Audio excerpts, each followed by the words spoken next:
Eu vou ler para vocês porque eu acho que está bem resumido, está acessível, está melhor do que eu poderia falar de compromisso, de improviso. Então, eu queria dizer que o trecho do livro Invenções Democráticas, que trata psicopatologia para a saúde pública, motivações, conceitos, estratégias metodológicas, ele, na verdade, começa antes. Ele começa num ponto preciso da Carta de Princípios do NUPSI. E ele começa demonstrando o que significa, na prática, a extensão universitária. Está dito aqui, numa das duas, num dos dois parágrafos da contracapa, que o NUPSI se pauta pela extensão universitária, entendida como interação transformadora entre universidade e sociedade. Pois bem, então, já para o final da Carta de Princípios, naquilo que vai fazer o elo de união com a psicopatologia para a saúde pública, é dito o seguinte: concebendo a ação comunicativa. Por que ação comunicativa? Porque o nome do NUPSI-USP, por extenso, é Núcleo de Psicopatologia, Políticas Públicas de Saúde Mental e Ações Comunicativas em Saúde Pública da Universidade de São Paulo. Ora, além da questão da mídia, que é certamente muito importante para a ação comunicativa, nós entendemos a ação comunicativa como aquilo que pode perfazer a relação entre o agente, a sua ação e o produto da sua ação. A gente sabe que o desvinculamento entre esses elos chama-se alienação. E, portanto, reverter a alienação em praxis implica esse nível de ação comunicativa. Então, na verdade, quem deu um ensinamento básico para a psicopatologia para a saúde pública, uma das maiores inspirações, foi um usuário, foi a fala de um usuário de um serviço de saúde mental. Ele nos transformou.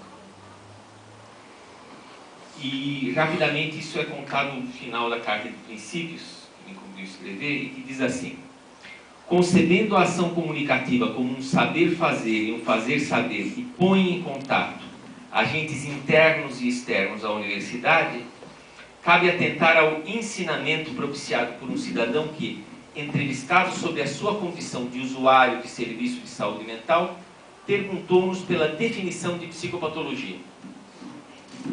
Aprender com o sofrimento, foi a resposta, diante da qual ele advertiu: cuidado, porque assim sempre se encontra sofrimento. Por isso, eu prefiro aprender com a felicidade. A reflexão sobre essa advertência nos remete aos seguintes pontos. Considerar a psicopatologia como o conhecimento, logos, do sofrimento, pathos, da mente, psique, envolve o risco de, exacerbando a atenção ao sofrimento, perder de vista o ponto de apoio positivo a partir do qual se pode conhecer a mente. Em outras palavras, não é possível nem aprender, nem dar a aprender com sofrimento se ele é referência, instrumento e ambiência únicos. Ainda que sob a forma de uma mínima esperança, é necessário um grão de encantamento, de alegria e de prazer, sem o qual a melancolia leva à morte. Assim como a saúde não se reduz à ausência de doença ou enfermidade, como ensina a definição da Organização Mundial de Saúde, assim também a paz não é ausência de guerra, como ensina Spinoza. Ou seja, a ausência do negativo não equivale à presença do positivo. A inclusão do bem-estar social na definição internacional e na legislação brasileira de saúde leva a interrogar quais são os fundamentos positivos das instituições sociais, afastando a redução do trabalho à obediência a metas de produtividade, impedindo o confinamento da justiça à punição aos que não cumprem o dever, questionando a qualidade da educação da escola concebida como dispositivo disciplinar e obstando que se esgote a psicopatologia na classificação e administração dos desvios psicossociais das normas de funcionamento mental e comportamental. A norma, a pena, a disciplina e a obediência coagidas acompanham antes o mal-estar que o bem-estar social, ao passo que o desejo, a alegria e o prazer espontâneos constituem a relação positiva com o semelhante.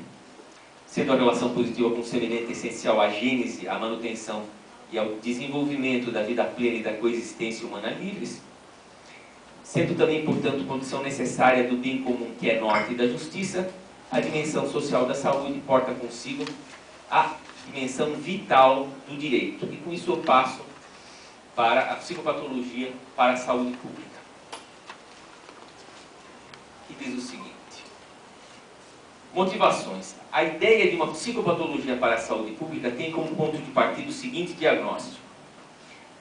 Em primeiro lugar, as práticas de saúde mental reguladas pela instância pública da lei, pelos serviços públicos ou privados que funcionam mediante a atividade publicamente autorizada de psicólogos, psiquiatras e demais profissionais integrantes de equipes de saúde mental, pressupõem a psicopatologia na medida em que envolvem necessariamente diagnósticos, concepções e classificações relativos aos sofrimentos e transtornos psíquicos e à sua contextualização epidemiológica.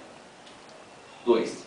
Em que pesem os justos ideais de comunicabilidade, de não arbitrariedade, de operacionalidade epidemiológica e de visibilidade de critérios classificatórios que legitimaram a criação da Classificação Internacional de Doenças, a CID, e do Manual Diagnóstico e Estatístico de Transtornos Mentais, o DSM, a utilização desses catálogos mundialmente predominantes tem sido ocasião de insuficiências diagnósticas e desumanizações da prática clínica.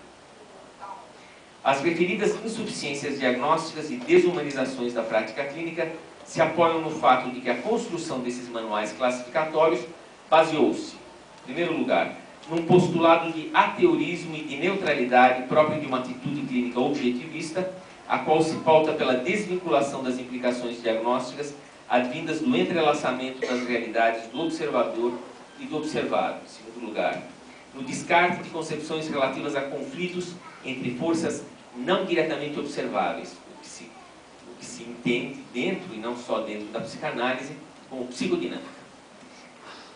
Isso desde Freud. Né? Em terceiro lugar, na adoção de critérios diagnósticos ligados à quantificação de uma lista fechada de sintomas e sinais definidos via de regra, sem participação da comunidade de não especialistas. Nesse quadro, as dinâmicas sócio-históricas da realidade comum ao usuário e ao agente dos serviços de saúde mental, assim como a abordagem estrutural, etiológica e psicodinâmica do sofrimento psíquico de ambos, tendem a ser ideologicamente desconsiderados em nome da neutralidade, do ateurismo, do objetivismo, da tecnocracia e da abstração quantitativa de critérios diagnósticos. Isso dá margem à despolitização das determinações do sofrimento psíquico e à exclusão de abordagens psicodinâmicas para as quais é essencial o entrelaçamento das realidades do observador e do observado. Os movimentos sanitaristas e da reforma psiquiátrica conduziram a legislações e políticas que apoiam, sim, a garantia do direito social de conhecer categorias, critérios e procedimentos de avaliação de saúde mental e física, bem como a autonomia moral do cidadão usuário de serviços sanitários. Deixa, porém, em aberto a necessidade teórica, prática